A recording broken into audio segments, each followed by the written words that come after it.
Because the boys are the ones who are toxic. Those are the guys that cheat. Those are the ones who lie, scam, manipulate, mind screw. These are the narcissistic ones, not men. Anyway, so I'm going to go off again. But you see what I'm saying? So what the disconnect is for most men is that, again, if we don't pay attention, if we just go with our natural drive, often it makes women feel like we're disconnected from them. Relationship, same damn thing, right? Go find out on both sides, gender intelligence. Smart people do this. Dumb people blame each other. Yeah, men tend to do this. So how do I lead with sensitivities for her comfort so that she is not being hurt and also is able to trust me and be vulnerable to my leadership? Same loser, same loser, same loser. Well, it's not man, it's you, right? There's no such thing as men are all, it's you. Man, there's no such thing as women are all, it's you. It said that we were born of relationship, which is why it is in our nature to want to be in one. Yet, for far too many of us, we struggle with this. Some of that is due to mirroring less than the ideal relationships that we've been raised in our homes, through our families, friends, and of course, the latest rom-com movie. What it really boils down to is men and women have been fed a complete lie on what relationships are about, and we never learn how to interact in them. We are filled with misguided ideas and stories that make something so natural become so terribly hard. Well, today we're going to fix that, as my guest is an expert relationship coach. And before we get into all that, I just want to remind you, if you're interested in raising your standards as a father, a husband, and entrepreneur, I encourage you to participate in our Band of Brothers group mentorship program. We're a group of ordinary guys working towards living extraordinary lives. You can find all this information at the Awakened Man Training Academy at members.theawakenedman.net. And with that, let's get on with today's episode. The average man today is sleepwalking through life, many never reaching their true potential, let alone ever crossing the finish line to living a purposeful life. Yet the hunger still exists, albeit buried amidst his cluttered mind, misguided beliefs, and values that no longer serve him. It's time to align yourself for greatness. It's time to become a revolutionary man. Stay strong, my brother. Welcome, everyone, to the Revolutionary Man podcast. I'm the founder of the Awakened Man movement and your host, Alan Devonso. So before we get in, allow me to ask you a question. When you think of the most intimate relationship, what is the number one problem facing it? It's a hard question to answer if you really think about it. Yes, the quick response is a lack of communication, but that's just touching the surface. Could the problem be that we've got so many values and beliefs that are borrowed that we truly don't know what to ask, let alone how to communicate? Well, today my guest, Andre Paradis, is going to share his story and how he learned the intricacies of men, women, and relationships, and how his framework is transforming the lives of thousands. So allow me to introduce Andre. Andre's mission in life is to teach and empower people. Andre is a certified life coach, entrepreneur, business owner, and an artist who is now focusing his professional energy on teaching singles and couples how to create and maintain successful relationships. For the past 25 years, Andre has been teaching people in a variety of disciplines. And as he enters into the phase 3 of his life, as he calls it, Andre's Project Equinox is changing the lives of men and women. Welcome to the show, Andre. How are things, my brother? Hi, good morning, Alan. That's quite an intro. I'm like, who are you talking about? Oh, wait. Wow. Thank you. Awesome. I'm so glad to be here. Thank you for the opportunity to share what I do and really kind of bring maybe a different mindset and a different way of thinking about all this, to your audience in the world, because it's a mess. It's a big mess out there. Absolutely, it's truly a hot mess, and we need to start breaking and shattering some myths and some beliefs. And I'm positive we're going to do that today. But before we get into all of that, I really want to set the groundwork and the foundation here. And we always talk about all of us being on our own hero's journey or a hero's quest. So tell us about a particular time in your life when you felt challenged, and maybe even felt lost, knew things had to change. What did you do, and how did that experience shape you into the man you are today and the work you're doing? Oh my goodness, good Lord! I've had a few.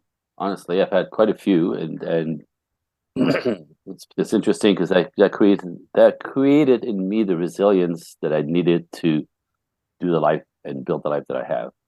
Seemingly, at the time, horrible circumstances that turned into gifts. Mhm. And that's the difference between people who are victims and people who succeed. It's what you do with it.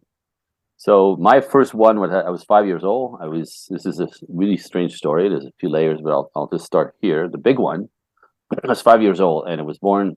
We just talked about this. I felt like I was born in the wrong space, in the wrong place, actually, but more so in the wrong family. I was the fourth kid of a family of five. There's seven of us in the house, and I'm like a complete misfit. I don't belong there. So, like, I don't belong there. Like, that's all I could tell you. Like, it's something is wrong. These are not my people. They don't like me. I don't understand that. Like, it's just not working. It's bizarre. And I'm 5 years old. So it took that long to get my thoughts and my feelings together. You know what I mean? Because I always felt that, but I won that moment. I remember going click, like, what is this? So it was terrifying as a 5-year-old. I realized I was completely on my own, even though there was six other people around the house. Like, it's hard to describe. So that was the first time that I realized, okay, you're gonna have to handle this yourself. And at some level, not fully 100%, but emotionally, I literally raised myself. It was up to me.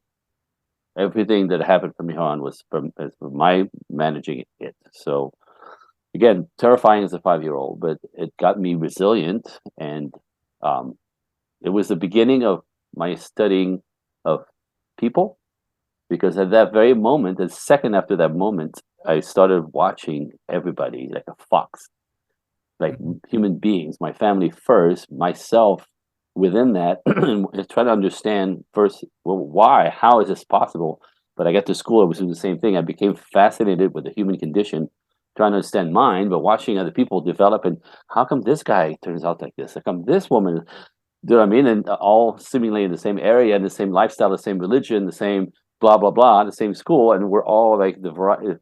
So that became my original focus. Everything since then, I've been doing this since I was 5 years old, literally watching and then trying to understand myself and people. So that's how it started. That was the big one. That was the big one. I think that sort of set me up for really everything that I do now. Even though I've had different business and different careers throughout the whole thing, I started at the age of 23 within that mindset of always wanting to learn what I didn't know. For some reason, for me, it was like I realized it's always what we don't know that's actually dangerous. It's what we don't know that is dangerous, whatever it is, right? So I wanted to know and was curious about everything, human beings first, but everything. So I started taking personal development workshop at 23, and I never stopped. And my friends would go like, "Come hang out this weekend." I'm like, "Yeah, no, I'm in a workshop." And they go, "God, dude, why? What the hell? Like, what's all right?" And I'm spending money, and they like really didn't understand. I'm like, "It's my life. I'm trying to get on top of everything that I want, everything that I'm challenged with, everything that I don't understand about myself." Does that make sense? Yeah, we're gonna go party. I'm like, "Oh, okay, go party. It's cool. I'll be in a workshop." You know. But within that whole being in that kind of setting, this is also where I could picture myself as a workshop leader. That's what I remember thinking, like, I love that. I could do this. I want to do this, but at the time it was just, and sure enough, I guess this is exactly kind of what happened. So that's one piece. Yeah, absolutely. Well, and because you started on this path and starting to really explore and understand and trying to understand the human condition, it's led you to so much. And a lot of your work now is really focused on the relationship aspect. And I think, one of the things I wanted to really dive into is really getting an understanding of the male psyche and what is it that makes us commit and what makes us want to leave our relationships and what's really going on. You want to go there? Let's go there. So the question is exactly what makes a man commit? Yeah. My goodness. Now I'm gonna say this, and you're gonna like to you it's gonna be like, well, yeah, duh. Do you know what I mean? Because there's a we have an innate sense of this that we can't necessarily talk about. Men can't explain these things; they just know them, if you want. And so that's why they can't describe them to women. Like, why do you blah blah, and how do you blah blah? I don't know. Right? Like, I don't know. Like, and because men are very, very, very binary in the fact that it works or it doesn't work. That's all we know. It's a yes or it's a no. That's it. Why? I don't know. you get on my nerve. I don't know. It's not working for me. I don't know. I don't feel it. I don't know. Right? Like, so it's a yes, a no, an in or out, or up and down, the left and right. There's no gray area. The feminine is all about gray area. The masculine is typically, sure, that's it. So men don't understand really psychologically, even they have no words to explain that mechanism of responding to women, respond to the feminine. Even responding to each other, but we have a male code that makes it really easy for us to understand what's happening without words. Male codes, this, you do men's work, so do I. Yeah. So when it comes to commitment, okay, I'm going to go there, and if for the ladies listening, it'll make no sense, and it'll actually sound really weird and a bit like a little bit out of my mind. But I'm going to say this: that ultimately, the disconnect is that women truly do not understand commitment.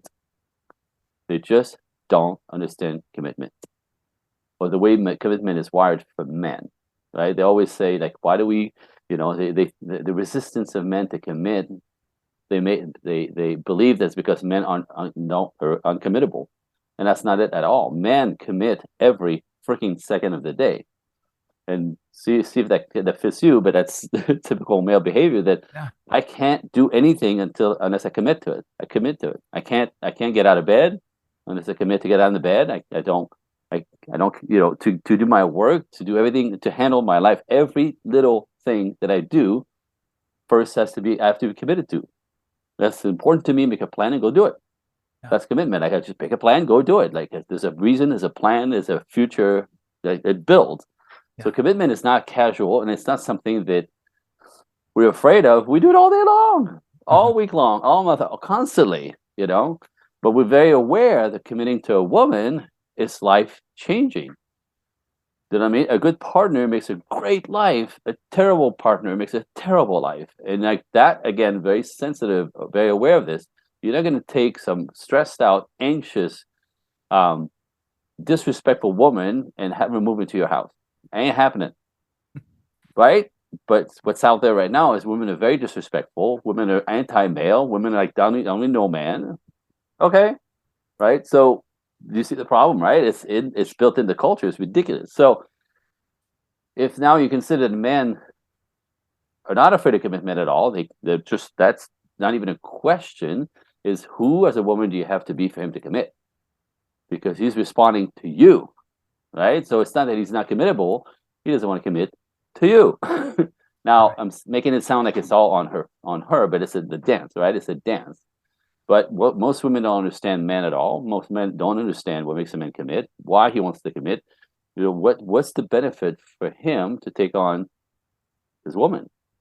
Well, simple enough is if he's a man. Now, again, in my world, and I have to say this, because the ones who will get triggered by this conversation are the boys, I call. Because having a penis does not mean to have a man in front of you. In my world, there's three types of man. There's a man, there's a guy who's kind of stuck in the middle, shamed to be masculine, but still masculine enough to manage his life. And there's a boy who is a feminine man who typically don't have fathers, have been raised by women, have been castrated by their mothers, not willingly, just because that's what happened. Women are not able to raise men to be men. They end up being boys. Like boy mentality. They want women to take care of them. They don't want to work. They want to be, passive. They want to be taken care of. They want you to make life easy on them. They're victim. They get triggered when you say "man up, motherfucker." Excuse my friend, but you know what I mean. Like they get triggered by that shit.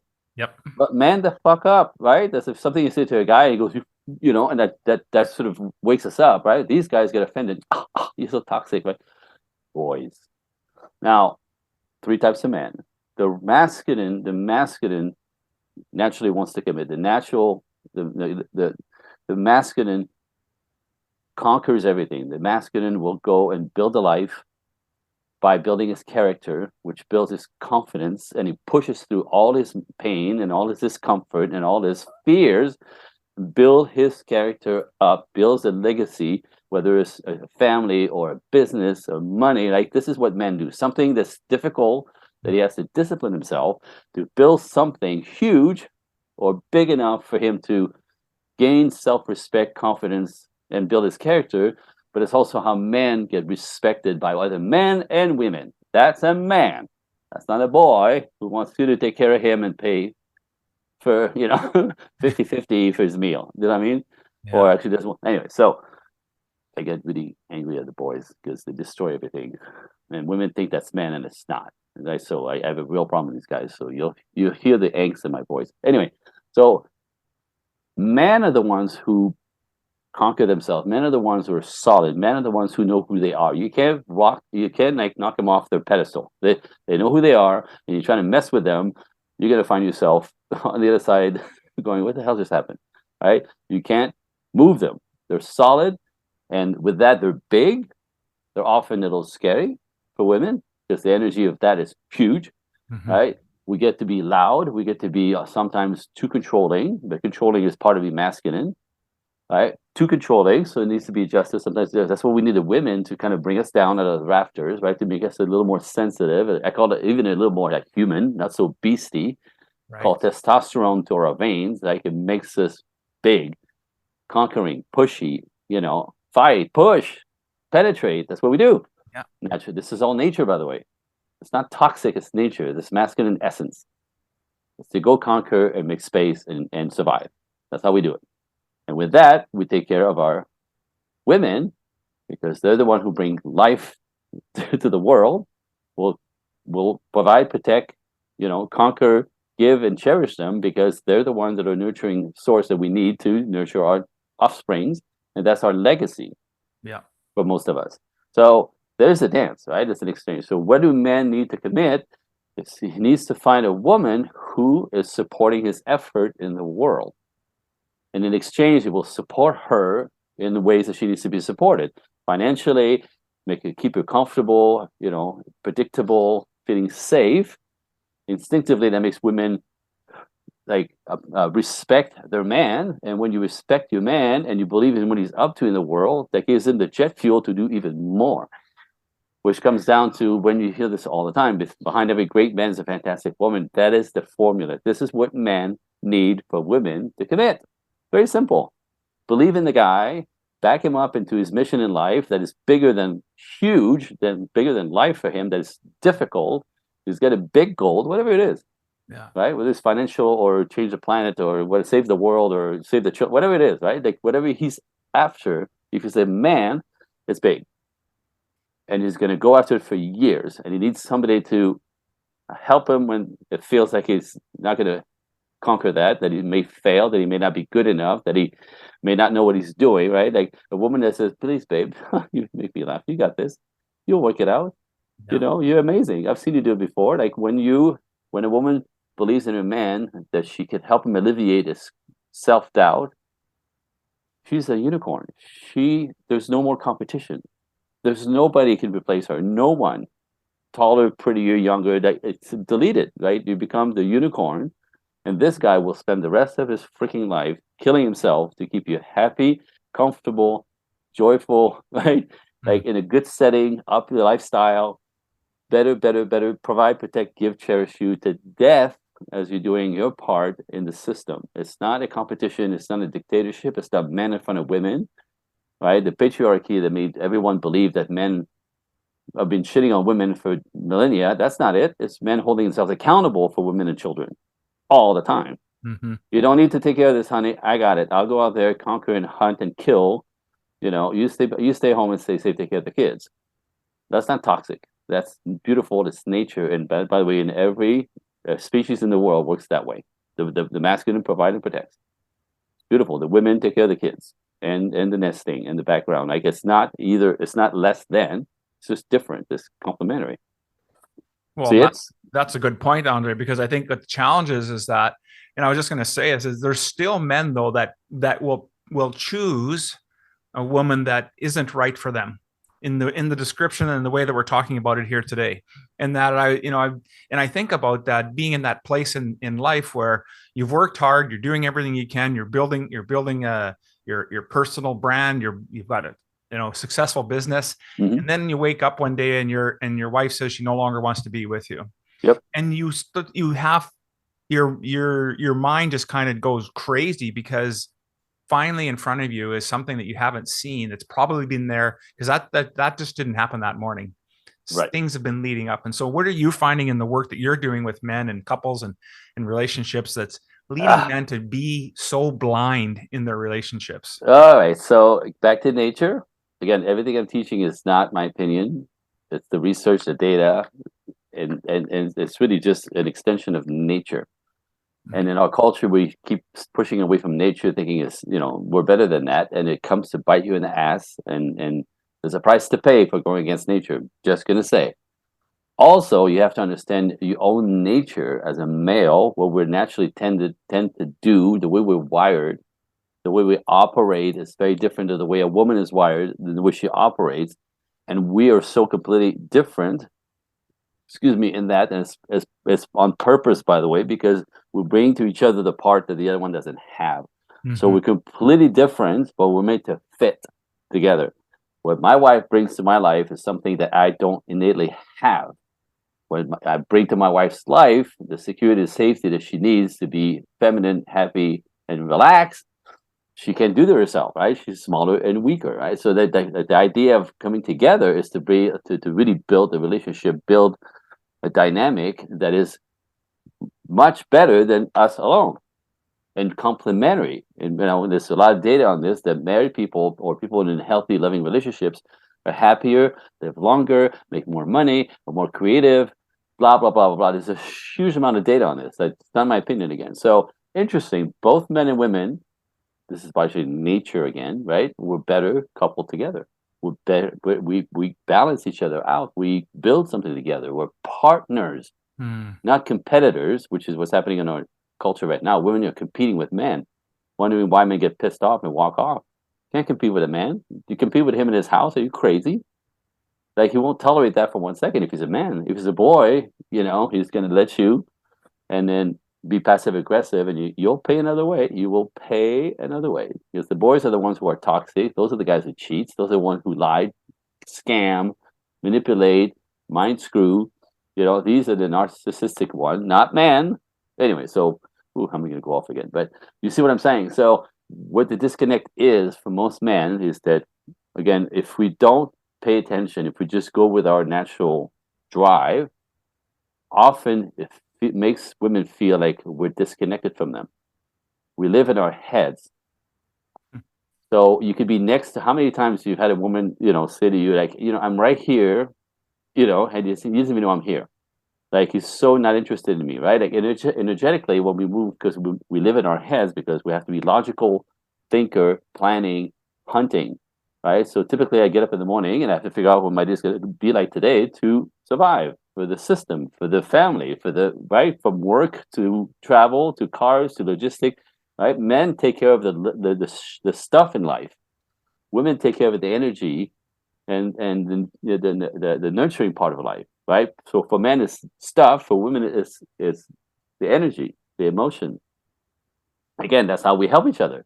Yeah. Right? Women bring us out of our stupid heads because we're so stuck in our heads. Again, it's a survival mechanism. But often they feel that we're cold, disconnected, aloof, we don't care, and we're self-centered or selfish because we're always turned into ourselves, thinking of what I need to do. I'm not present, I'm always in my head. This is when we need the feminine, right? So to a woman, a guy, even a good guy who's got his life together, who's building a life, a mission, a business, right? He's doing everything he can to keep the household and the system going. But often to women, this guy doesn't give a crap. All he does is work. Right? He comes home, he gives me an air kiss. How you doing, babe? He's tired. But like the connection that they need to feel safe, we don't understand. So a lot of us just man up, but because we don't understand what women need to stay connected, to feel safe with us, because for women, connection is safety. If you talk to her, if you share with her, if you look at her face, if you touch her, she feels safe and connected, and that calms her nervous system, and she's happy to see you. If she starts feeling that you are not connected with her, if you don't talk to her, if you go straight from the garage to in front of the TV, the computer, the newspaper, whatever, like if you don't connect with her, she starts feeling that you don't care. It makes you feel unsafe. It makes you feel taken for granted. And all of a sudden, who is this man in my house? But we're just stuck in our 12-hour days of this is what I have to do, and then I have to relax. I come home, I chill, I relax. I don't want to talk. I want to recover. I want to eat. I want to think about nothing, right? And just so I go literally rebuild my nervous system, rebuild my testosterone, so I go fight the world the next day. This is how we do automatically. To a woman, it looks very strange.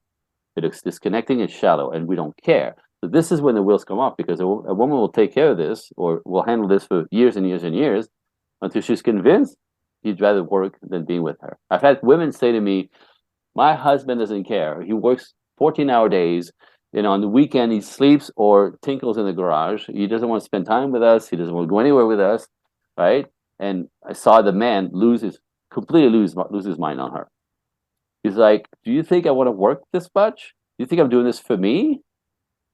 I'm doing this for us, because I promised you that, I was going to take care of you and the kids, and I promised you that you weren't going to have to work when we had children. We agreed that you were going to take care of the kids, that you wouldn't have to work because I will take care of everything. That's an agreement we had. You love that idea that you didn't have to work, which means I have to double up out there, because they had quite a high lifestyle. So that was his value system. Like, this is how our family's going to live. So he had a full-time job and a part-time business with a friend. So he did work 14, 15-hour days, not because he thinks it's fun. That's what he held himself accountable for, to raise his family in comfort. Yeah. But to the woman, after years of he's working too much, it looks like he'd rather work than be with us.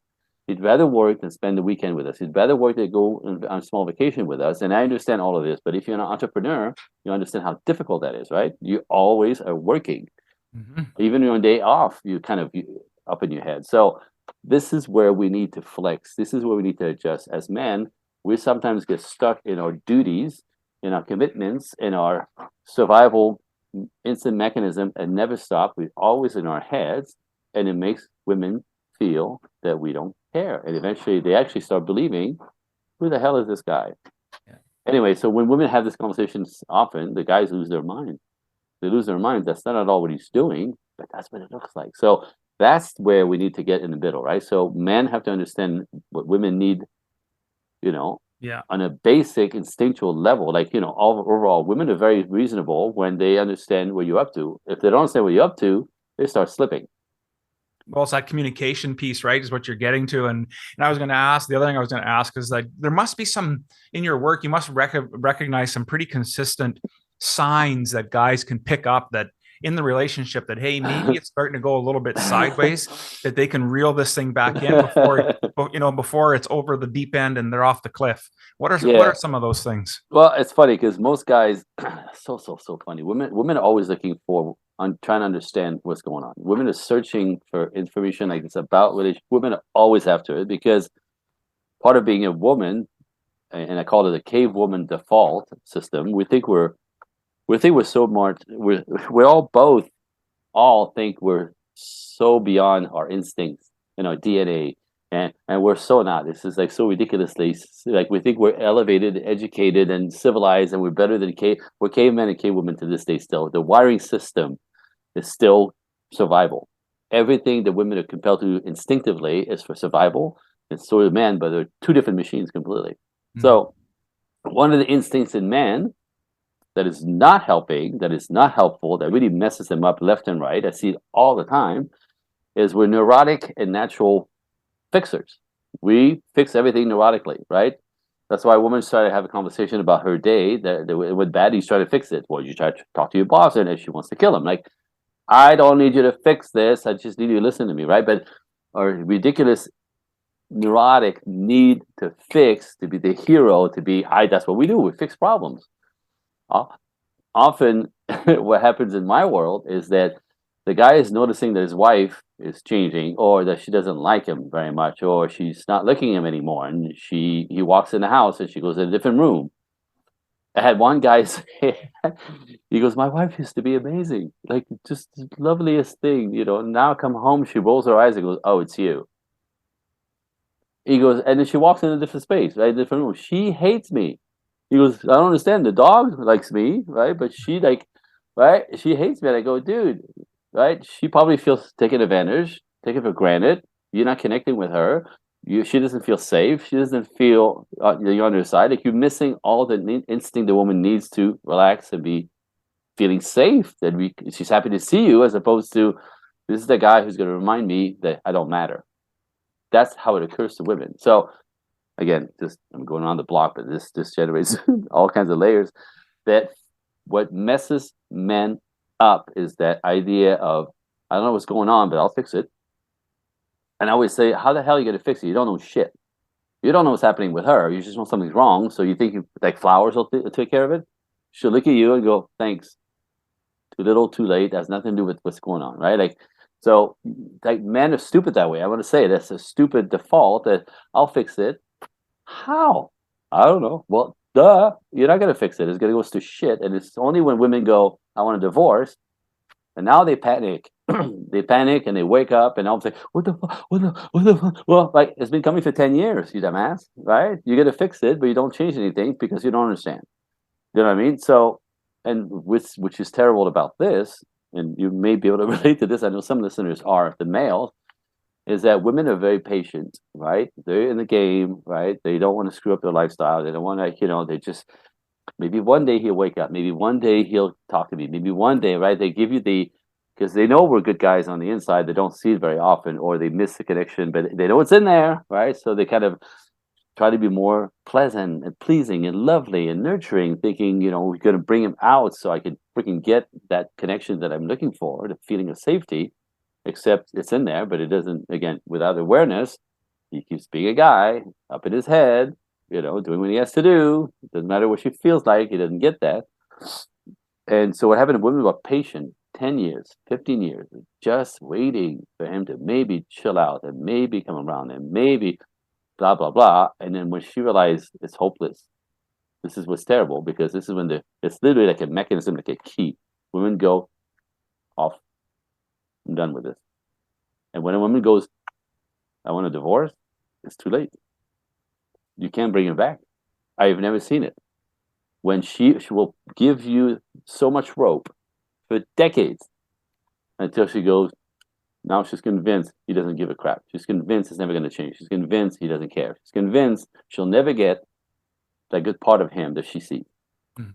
And it's over. And this is when the guys go, what the hell? We have 3 kids. Doesn't matter.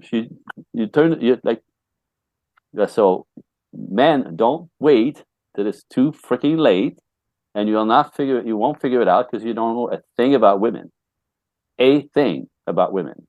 And that's what's dangerous. This is what you don't know that is dangerous. So what I suggest what to do is a term that Dr. John Gray cornered that he doesn't use anymore because people were reacting to it, but it's so ridiculous to react to this.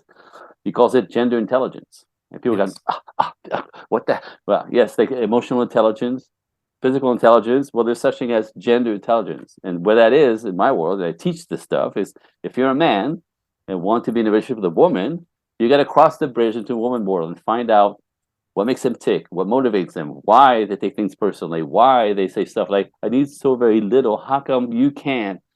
Because for us, little is pointless, worthless, because we quantify everything. It's very, very fun. Again, wiring, caveman shit, right? So freaking go find out what makes a woman tick so you could give her the part that she needs to relax, feel good, feel connected, which makes her happy with you. And then also she becomes a support system you want her to be, and you have a chance of a long-term relationship.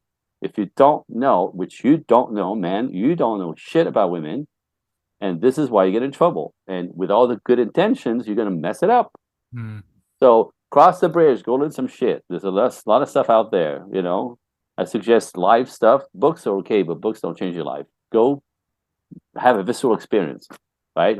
Workshops, face-to-face, anyway. And same with the ladies. Ladies, you want to be in a relationship with men, you can't be on your side going, I want this. He needs to be like this. He needs to meet me up here. That's all crap. Like, get over yourself. That's not how it works. It's a partnership. So ladies, instead of demanding men be the way that you want them to be, like girls, completely stupid and unrealistic, right? Men are not acting like girls. Men will not talk to you like your girlfriend, act like your girlfriend, be vulnerable like you. They won't. So I know it'd be nice, but that's completely against nature. That's ridiculous. Yeah. But there's a whole system there that's fantastic. Provide, protect, warrior, right? Like there's a system that's built in that's instinctive. So go find out what makes men tick. What we do, what we do, what motivates us, why we're so stoic. There's a reason for that. There's a bunch of like, all instinctive. Go find out. And it's a fantastic because women do this. Literally, 50% of everything that they take personally from us dissipates. They go from why do he always to he's just a guy. Look, he's trying to protect me. Oh, look, they see the mechanism, the wiring, the operating system. Yeah. So smart people do this, right? They don't point the finger and blame. They go learn some shit, and then what happens is this is the way I put it. You can now both of you come back on the bridge, meet in the middle, and look behind me. Right, I come from a background of dancing. Look behind me. This is my wife and I. Love I ballroom dancing. Now this is not equal. This is partnership. What I do as a leader is not what she does as a supporter of my lead. Neither role is better than the other. They're essential for the dance to fly. So gender intelligence, get on the bridge and start practicing.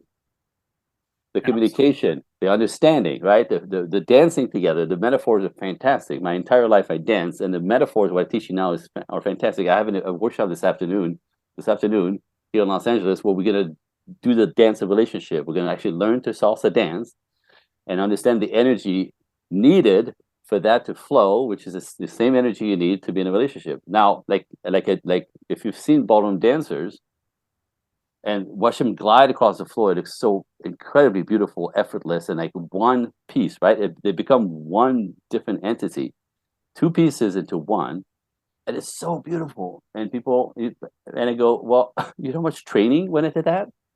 You know how much rehearsing, coming together and communicating without words? Relationship, same damn thing, right? Go find out on both sides, gender intelligence. Smart people do this. Dumb people blame each other and are reasonable. So learn some shit, excuse my French, right? And then get on the dance floor and start, try practicing. In the beginning, it's clunky, it's weird, it's back, right? You step on each other's toes. If you're a male, you get the elbow to the nose or the knee to the groin. That's happened to me. It's part of learning together. But eventually, you get smoother. Your communication, your understanding, his leadership with kindness, because it's not dictatorship again, right? As a dance leader, I could hurt my wife, or I could hurt the girl. I could overcrank her. I could overlead her, right? Yeah. Men tend to do this. So how do I lead with sensitivities for her comfort so that she is not being hurt and also is able to trust me and be vulnerable to my leadership, that she's not going to get hurt? Exact same thing in relationships. So women have to learn to be vulnerable to a man's leadership. That makes him feel like a man. He's going to hold himself accountable, and he's happy to adjust for her comfort. He doesn't want her to be hurt right? Yeah. So on the flip side, same in the dance, same in the relationship, the woman has to let him lead, and that doesn't make her passive, right? Well, she has to trust, right? She has to trust that she can lead, that she can be led. Right, and again, that's how it has to be built, right? That trust has to build gently in the practicing, where she could trust and be vulnerable to his leadership, and then she could actually let go. And by the way, what she's doing is not passive. She's doing everything I'm doing backwards in high heels in a dress. It's not passive. It's essential for me to take her on a ride. However, when she trusts my leadership, that she's not going to be hurt and I'm not going to spin her into a wall, right? She gets to relax. She gets to glow. She gets to be feminine. She gets to smile. She's radiant, right? That beautiful energy comes out. I still, to this day, make my wife squeal when we dance. I still surprise her. She squeals like, yeah, like girl noise. It's so beautiful. And guess what happens? I'm doing a lot of the work. I'm doing the leading work. I decide how it goes, where it goes. She gets to let go, like with the flow on the ride that I'm providing. It, radiates joy and femininity because she's free, right? And to create this dance. And guess what? No one's looking at me. No one's looking at me. They're all looking at this beautiful energy coming out of her, of this feminine, glorious, feeling safe and happy, in the arms of a good man who knows what he's doing. Jeez. Boom. Just love that. Loved how you use the metaphor of the dance and being able to, and how for men to learn to lead. I think that's just so profound. And you was getting into the gender intelligence, which I wanted to talk about today too. But really, I wanted to get into your project Equinox and how that came about. And is this, I guess the gender intelligence is part of that foundation, but maybe expand on what Project Equinox is all about and what you're doing with it. So again, the story of my life as it developed, constantly looking, researching, studying people, my neurotic brain, and 2006, how this happened to this level now where I'm at today. So 2006, I was up north in a business workshop, of course, a 3-day workshop in San Jose, California, Northern California. And I met some people, obviously, and I was trying to up the ceiling of my other business. I'd taken it as far as I could with my knowledge. So let's go learn some shit, right? That's my brain. So I'm in a workshop for 3 days. On the flight back to Los Angeles, I'm sitting in a row with people that I met earlier during the workshop. I remember thinking it was random, like, oh, interesting, while sitting together, right? Not so much. I don't believe any of that anymore. Nothing is random, because that moment changed my life. And like this. I on the plane, the lady says to me, she goes, "What are you doing next weekend?" And I go, "I'm off next weekend." Why? She goes, "Do you want to come to a workshop? It's on me." Hell yeah, right? My brain. I don't know what it is, but you're going to teach me some stuff, and these things can be expensive. She's inviting me. It's on me. It's local by the airport. I'm like, absolutely. And then I go, wait. So what's the workshop? What is it? She goes, it's called Understanding Women. Okay. Now you have to understand, because of I don't know how to explain this, but maybe my artistic, I thought I knew something about women because I've always attracted sweet women like my wife. Always. I never did the stuff my friend did, the yelling, the screaming, go book yourself, right? Like, I attracted sweet, gentle women. So I thought it was me. I knew something. Without arrogance. I couldn't even explain it though. Really, like if you ask me how, I have no idea. So I went there a little bit sort of like, what are you going to teach me? Right? Not arrogant, just, hey, like, I don't really need this. By then, we're married. We have 2 little kids. I'm not looking for any of this. We're doing fine. So I'm literally randomly just in the space. But I went because I said I would. And I'm accountable. And I'm that guy. I'm going to ruin my weekend learning about girls. Okay, whatever. So I go a little bit backwards. And my goodness, all I can tell you is at the end of the workshop, my brain was all over the walls. Like, my brain absolutely exploded. I realized I knew nothing about women. Like, nothing. That's why I tell you guys, you don't know anything about women. You don't know a damn thing about women, how they function, why they take things personally, why they're edgy like this. Why you don't know. But when you understand, you go, oh. And then you can step in and do the part that they need to chill, relax, feel safe, and love you. Like, they'll love the shit out of you when you give them what they want. And they can't really also explain it, except they keep asking for stuff that we don't understand. Anyway, long story short, for me, I realized I have 2 little kids, for God's sakes. My siblings all married and divorced twice, 3 times, 4. I have my girl, I have my angel, I have my family. I'm not going to mess this up because I don't know. You know what I mean? I'm not going to be statistics just because I didn't know. Like, that to my brain is insane. So I really panicked after that workshop. I literally panicked. I was afraid for us because I don't know anything. What am I doing to her? Without knowing, with all my good intentions, pissing her off, make her feel disconnected, make her feel I don't care. Hell no, right? I have 2 little kids. I have my angel wife. Like, so I just really panicked. She says I came home after that workshop and I was pale, and I was actually that upset. Like, I realized how dangerous not knowing this material was for my life, for our family. So I went into the company. I took all their curriculum, all their workshops. I started assisting to be in the space for free to learn and relearn and relearn and relearn the material because I want to integrate it. That's my brain. Now, because I'm a teacher at heart, I ended up becoming a workshop leader for them. And that was the beginning of this entire story where I ended up not working with this company. It was too much politics, but I continue my work and my research, again, because I'm thirsty for knowledge. And I was doing this for us, for my family, right? But like, the more I discovered, the more I discovered, the more I discovered, the more I discovered, right? And so then it led me to different masters, Dr. John Gray, Shanti Felhan in the South, Dr. Pat Allen in Los Angeles. I worked with her almost one-on-one, like semi-private in a group of 5 for 3.5 years. Like she's the best child family therapist in the freaking world, as far as I'm concerned. Taught me everything, like from the background of psychology. Esther Perel, who's now famous at a time she wasn't, about love and love intimacy and love dynamics and why people cheat and why people stay together. Like, that's my brain. So I have 5 masters on which shoulder I'm standing on to do that work. And what happened is, again, it's neurotic. I kept learning. I can't help it. I love it. And again, for us. But next thing you know, that's all I could talk about. Next thing you know, I'm helping my family. Next thing you know, I'm helping my friends.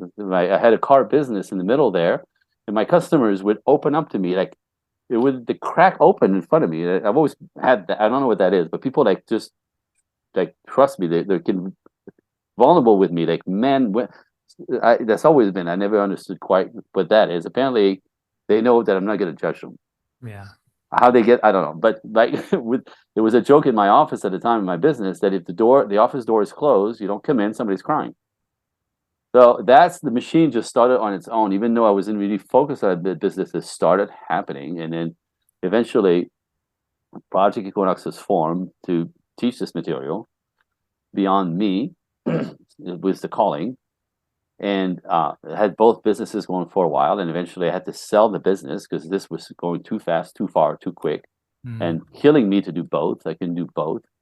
And so Equinox, the name Project Equinox, the equinox is the perfect balance between daylight and day and night, right? The equinox of nature as well, between summer and winter. Like the equinox is that in between places.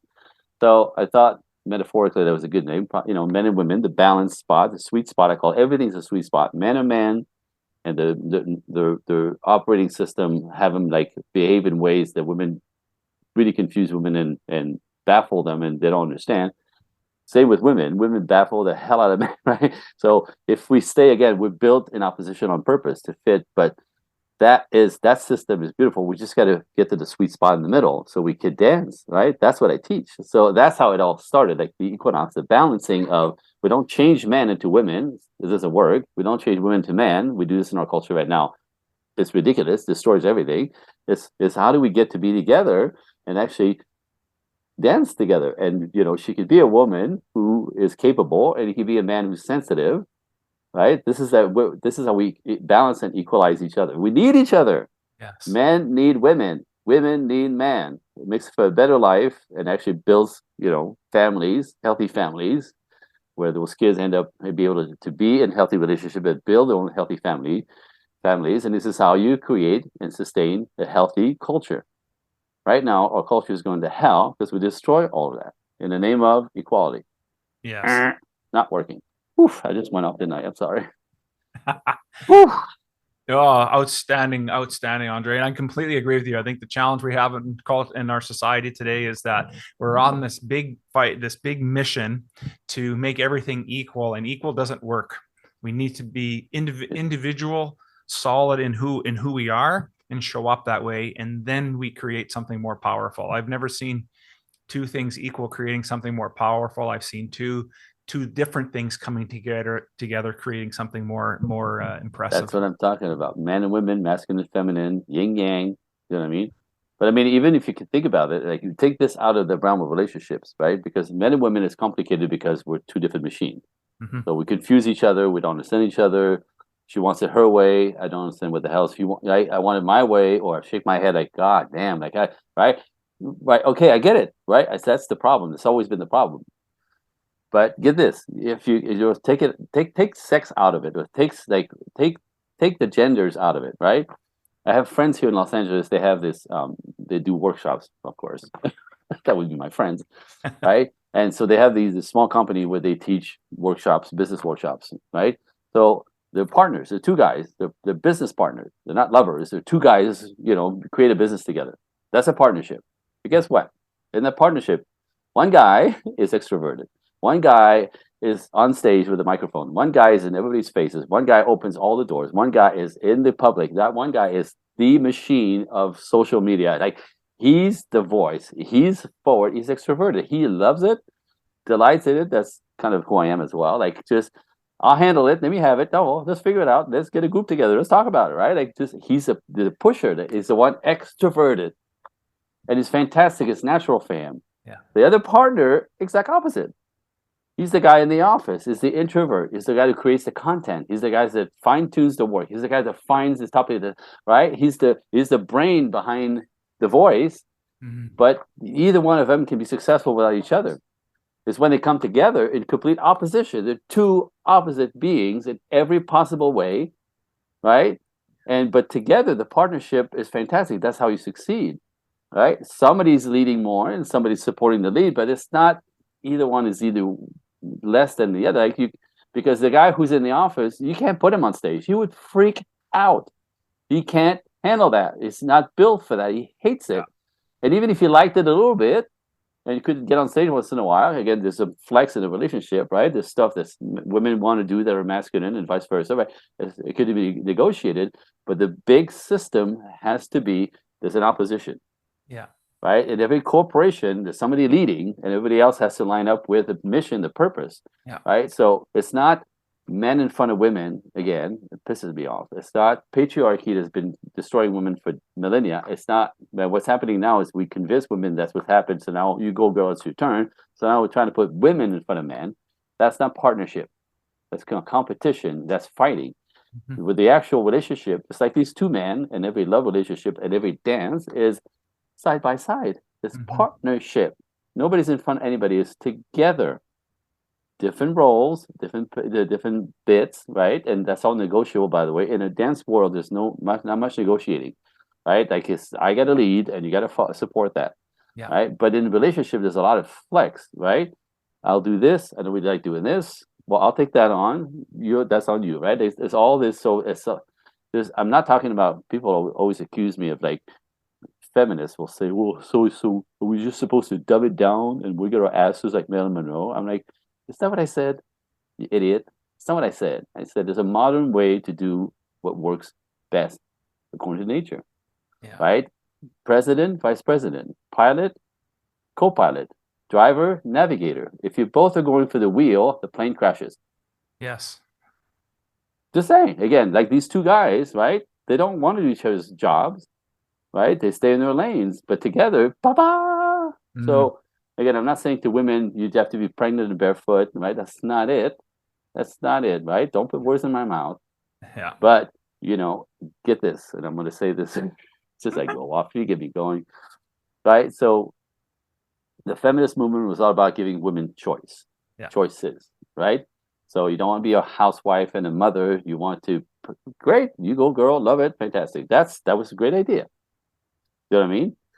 So women get in the workforce, they start making their own money, blah, blah, blah. Great. I don't really care. Men don't really care, by the way. But ladies, you were made to believe that was important, and that you need to find yourself in that, because being a mother and a wife is not gonna. Okay, whatever, right? So some women, so it was always choice. So, and back in the days, feminists 1 and 2, women basically had choices. You step into a business world, or you could be a home mom, right? Or you could do a version of a mix of both, right? Work part-time and still being a mother and a wife, right? Like there was choice. That was the point. That's not what it is anymore. Right now, it's an anti-male movement. It's a you go girl. And, like if women want to talk about, my assistant is 27 years old. She wants 3 kids and a husband. She can't say this out loud. Girl, we got to talk. You're better than this. You're better to be some guy's slave wife. You're better than a baby making machine. Like shamed out of wanting to be a natural woman and have a relationship kid. Shamed. She can't say it out loud. That's ridiculous, right? This is where the thing went too far. Yeah. So what I was going to say about all this ultimately is, as women got all the choices, and I was gotten to the point where it's anti-male and men are toxic and dangerous, you can't trust them, right? How's that going to work? By the way, ladies, half the planet are male. So you can't, if you're thinking that way, you're an idiot. You got to rethink this thing, right? You can't complain that men don't show up when you disrespect them and treat them like shit. Sorry. Yeah. But get this, as women have discovered to have all the choices nowadays, and they have all the choices, they can do whatever the hell they want. And they do, and they've proven they can do everything. Beautiful. Go girl, fantastic, right? But men don't have choice. It's never changed for the males. We're still expected to provide, to protect, to give, to cherish. You're still expected to build something in life, to be relevant in the world, to conquer something, to build something, first for your own self-respect, but to be respected by men and women. Men have not changed their roles. We're still expected to be very traditional. Mm-hmm. Except in our culture now, women refuse to be traditional, and they wonder why men don't want to get with them. Yeah. Traditional men who build and conquer everything, who want wives and kids and build a kingdom and put their arms around that kingdom with everybody they care for, right? Yeah. Are traditional. And women still want men to do all this, but they refuse to be the queen. They refuse to be the mother. They refuse to be the supporter of his kingdom. The queen isn't less than the king. They need each other. Yes. Right? But women refuse to be traditional, and they don't understand why men don't want them. He needs to meet me up here. No, get the hell out of here. What's wrong with you? That's not how it works, right? But that's the cultural crap they've been sold. So I want to say this, ladies. You want a traditional man, you have to become a traditional woman. Forget your mother, forget your culture, forget your feminist crap, forget the go girls, you know, man. Because I want to say this, and I love you all, by the way. I'm talking a lot of shit here, but like I'm all on your side because I get irritated with this ridiculousness because you are being sold a lemon that won't work.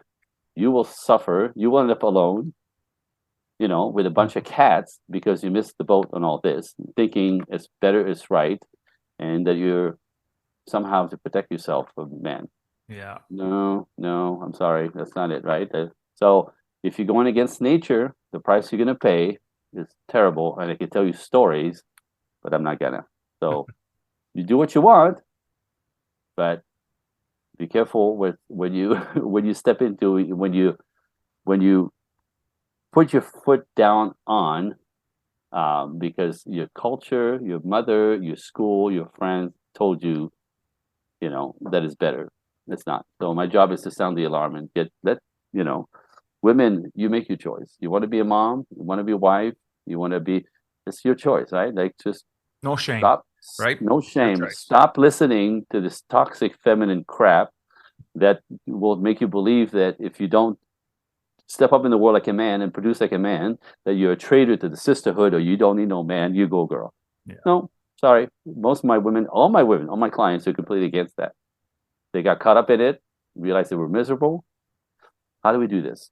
Anyway, did I just go off again? Did I just go off again? I'm so sorry. No, that was outstanding, Andre. I just love that. Man, we could go on for a couple more hours, but I wanted to wrap up with this. If there was something we haven't spoken about today or one thing you'd like our listeners to remember, what would that be? Gender intelligence. Get over yourself, right? You won't, we don't understand each other. And it's again, we're built differently, again, to be complementary. And it's nature. That's the way it's supposed to be. The complication is you have to put in the work a little bit. I say this all the time. We're as equal as our genitals. Completely opposite, made to fit. Everything about men and women is this. Yeah. Women are completely different than us in every way, physically, mentally, emotionally, completely different. That is the freaking point. Ladies, men are completely opposite of you on purpose. God made. There's a point for this. It's called survival. We have to come together to build something for all of us to live better lives. Right? So, gender intelligence, cross the bridge, learn some shit, go practice it, discover men, discover women in their authentic good self, right? It's when you understand instinct and our nature and you go with that instead of fighting it, that when you bring out the best out of a man, you get the best out of a man. He'll kill himself for you, ladies. Kill himself. No manipulation needed. You don't have to manipulate men to take care of you. They will naturally do. We want to do it, but you have to be the support system that I need for me to do this. If I'm going to spend my life on you, right? There's something that I need, like support. You have to believe in me. You have to, not try to change me. Disrespectful. You have to respect me all the way. Right? And good men are very respectable. You just have to, right? Same thing. So on both sides, you got to learn and you got to go practice it. And this is on the other side again, same thing with men. When you understand instinctively, what makes a woman feel safe, connected, connected, which means it brings out the loveliness in her, gets her nervous system to calm down. Right, my client when I told you, like, after 10 years, she rolls her eyes when he comes home, right, and just changes room, and so the good news is not both parties don't have to know this. As long as one understands, like, instinct for both of us, you make the change and you pull out the instinct in the other one. So this guy was funny. I go, obviously she doesn't feel safe. She doesn't feel connected. She feels taken for granted. She's staying like that. He goes, well, I just, I don't. I go, I know. So I taught him instinctively what his wife needs: to feel connected, to feel safe, to feel cherished, to feel valued, to feel seen, to feel appreciated. Right? Simple, but he was kind of stoic, male, whatever. Well, now she greets him at the door with a glass of wine. Nice. Different life, right? Again, she doesn't know necessarily anything, but the fact that now she feels safe and connected brings the best out of her. How do you bring the best out of a woman? Go, you can find out. You can call me. I'll teach you. Women, what brings the best out of men? That provide, protect, cherish everything you want instinctively. You don't know, and men can explain it. You got to learn. Whew. So that's what I'm suggesting. Right on. Well, thank you so much. Oh, good Lord. Man, Now, what a great conversation today. You just knocked it out of the park. If somebody wanted to get involved with your work, how would they go about doing that? All right. So actually if you want to have a gift for listeners. Ooh, nice. How's that? Hold on a second. Hold on a second. Sorry, I'm being distracted on my computer. Hold on. So typically, in my world, I do a lot of podcasting, and it's typically two different types of people who listen to podcasts. Two different types. So one typical person is curious and they want information, right? So that's why they listen. Like we learned some stuff today. Other people listen to podcasts or research stuff because they want to take action, right? They're ready for, like, they're kind of like biting at the bit. You know what I mean? So my gifts is in two folds, depending on who wants what. So if you email me directly at Andre Coaching, the number 1, andrecoaching1@gmail.com, and in the subject matter, if you want more information, just put in Irresistible Book, and I will send you for free a book that I wrote called The 5 Feminine Qualities High Value Men Find Absolutely Irresistible in Women. For free. The people buy the stuff, so that's my gift to people who want more information. If you want to take action, if you want to talk about it, if you're ready to do something, right? In the same thing, andrecoaching1@gmail.com. Just in the topic, just write "talk now," and what I'll do is I'll send you, excuse me, a link to my calendar where you could book yourself a VIP hour where we'll actually do what I call an exploratory call. And in that call, we really basically kind of get personal and talk about, like what's happening with you, what's working, what's not working in your life, what you're looking for more, whatever, right? The disconnect, because we all like find people get to me typically when they realize they're stuck in a loop. The loop. For women, it's like attract the same loser. Well, it's not man, it's you, right? There's no such thing as men are all, it's you. Man, there's no such thing as women are all, it's you, right? We're so this is what happens in childhood. Nobody gets out of childhood unscathed. Between the age of 5 and 11, typically, this is the formative years where we make decisions about life, the world, people, and ourselves. So, and we forget those moments where we decided that, men are dangerous, or women are crazy, or I'm not good enough, or nobody's ever going to love me, right? Like that, the belief system goes into subconscious, and it becomes the lenses in which you see the world. There's no reality. It's your vision of your own reality that is dangerous. So, and then the subconscious takes over. So people come to me with, what's wrong with me? Women, men, what's wrong with me? And so in that call, we go right to, I'm really good at this, like 15 minutes, we go right to your childhood, and we find out exactly, it's always really easy, honestly, where the wheels came off. When you made a decision about yourself that became a mindset. And then from there, there's nothing wrong with you. Like that's liberating moment, right? Like, I'm not broken. No, you're not. You're just a result of this crap. It's not your fault, right? So now that you know, and it's fixable, because everything's fixable when you understand what it is, right? So we understand this crap. Now you're free of thinking something wrong with you. We're here today. So what's the future? What is the dream life that you want to build? How do you want to end this life? What is the end of this story for you? What is the happily ever after, or whatever it is, right? Yeah. And then with that vision, then I'll share with them how we could do this. Like have the many different ways to work with me. There's 5 different layers, 5 different tiers of investment, if you want to put it that way. Cool. And so people who want to take action, who really are ready to go, call me. I'll send you my calendar and we'll have this call. Again, that call alone, whether we work together or not, is often life-changing just from that understanding of your past. Well, that's outstanding. I'm going to make sure all that information's in the show notes so people have an opportunity to reach out to you, as well as your website and all your socials as well. I just want to say once again, thank you so much, Andre, for being on the show. You just knocked it out of the park today. My complete pleasure. Thank you so much.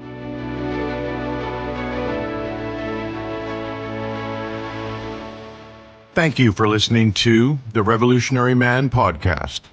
Are you ready to own your destiny? To become more the man you are destined to be? Join the brotherhood that is The Awakened Man at theawakenedman.net and start forging a new destiny today.